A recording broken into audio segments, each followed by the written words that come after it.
झासाराम, आसाराम आणि नथुरामच्या फॉलोअर्सनी महात्मा गांधींचं नाव बदलून व्हीबीजी राम केलं. आता ज्यांना जनतेसाठी काही लक्षणीय, भरीव, सकारात्मक निर्मिती करता येत नाही त्यांच्यासाठी हा शॉर्टकट असतो. आणि हे लोक तर फोटोशॉप, एडिटिंग, कटिंग, फेकिंग मधले एकदम मास्टर. म्हटल्यावर त्यांनी तर नावं बदलण्याचा धडाकाच लावलाय. निर्मल भारत अभियानला स्वच्छ भारत केलं. Basic saving bank deposit scheme याला प्रधानमंत्री जनधन योजना, अशी अनेक नावं बदलली.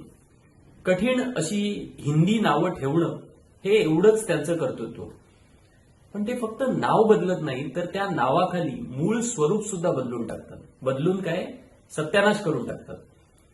मनरेगाचं फक्त नावच बदललेलं नाही तर लोकांच्या कामाच्या हक्काला आता नियंत्रणात आणलेलं आहे.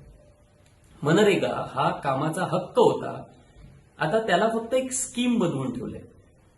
आठवतंय संसदेत मोदींनी मनरेगाचं नाव घेत काँग्रेसवर टीका केली होती. पण हीच योजना कोविड असो वा अन्य सरकार निर्मित आपत्ती प्रत्येक वेळी कामी आली. पण लोकांच्या हक्काचं यांना वावडं. त्यामुळे आता संघ राज्य सरकारच्या इच्छेनुसार, मर्जीनुसार हे काम दिलं जाणार. आधी या कामाचं स्वरूप डिसेंट्रलाइज होतं. अगदी ग्रामसभांना निर्णय घेता येत होता. त्यांना फंडिंग संघ राज्य सरकारकडून मिळत होतं. पण हे फेडरल स्ट्रक्चरच त्यांना मान्य नाही. त्यांना सरपंचापासून पंतप्रधान पदापर्यंतचे सर्व अधिकार आपल्याच नियंत्रणात हवेत. शिवाय या योजनेला आता राज्यांना 40% फंडिंग करावं लागणार.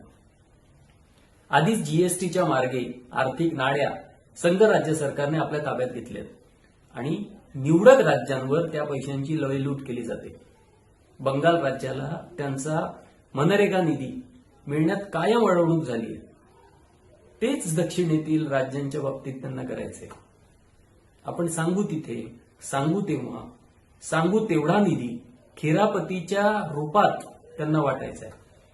आणि निवडणुकांच्या वेळी सत्ता मिळवण्यासाठी याचा फायदा उचलायचा आहे. हे एवढंच गणित. लोकांना काम मिळो अथवा न मिळो, त्यांच्या हाती पैसे पडो अथवा न पडो, देशाची प्रगती होवो अथवा न होवो, त्यांना फक्त सत्ता पाहिजे आणि त्या मार्गे निवडकांच्या तुंबड्या भरायच्या. बस. प्रत्येक योजना अशीच. विचार करा.